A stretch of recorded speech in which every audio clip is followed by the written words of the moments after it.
Imagine the exhilarating rush of coaxial rotors and a pusher prop defying gravity as you pilot a revolutionary beast through tight maneuvers at breakneck speeds, feeling the G-forces pull while scouting enemy lines undetected.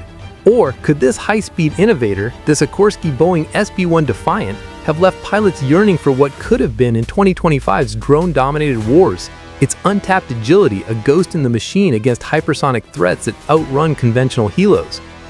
Buckle up, aviation thrill-seekers, because on Defense Digest, we're hurtling into the pilot's perspective on flying the SB-1 Defiant, the U.S. Army's prototype that pushed rotorcraft boundaries with compound tech for the Future Vertical Lift program, and grip every riveting detail till the mind-blowing end reveals how its test flights shape modern aviation. Slam that like if experimental choppers rev your rotors, subscribe and hammer the bell for more pulse-pounding breakdowns, and drop a fiery comment below.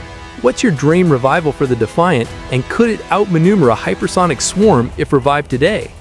Born from the 2015 Joint Multi-Role Demonstrator to replace Blackhawks, the SB-1 took its maiden flight on March 21, 2019 as a tandem-seat wonder with dual 36-foot coaxial rotors and a rear pusher prop, powered by two Honeywell T55 engines churning 4,000 horsepower each to hit over 240 knots or 276 miles per hour, double conventional speeds with a combat radius of 229 nautical miles and ceiling of 10,000 feet, all while hauling troops or gear in assault roles at a prototype cost in the hundreds of millions. Test pilots like Sikorsky's Bill Fell and Boeing's Frank Conway raved about its handling in 2019-2022 flights, describing the cockpit as intuitive with fly-by-wire controls that made high-speed slaloms feel effortless, the coaxial setup eliminating torque for precise hovers, and the pusher prop delivering transformational acceleration that outpaced rivals like the Bell V280 in agility demos, with Fell noting in Vertical Mag interviews how it slalomed around pylons at 180 knots like a sports car while lifting external loads and demoing single-engine ops.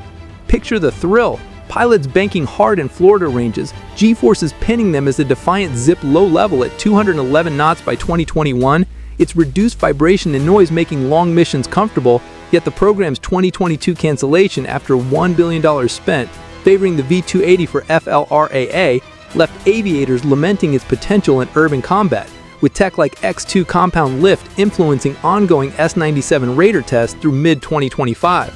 But as this Defiant dream fades into museums, the heart-racing suspense builds. What archived innovations could resurrect it next? And in skies teeming with AI threats, will hypersonic adaptations honor its speed or bury its blade?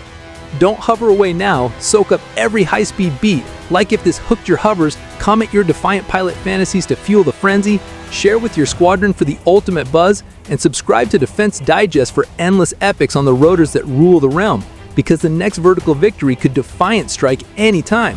Stay defiant, Sky Slayers.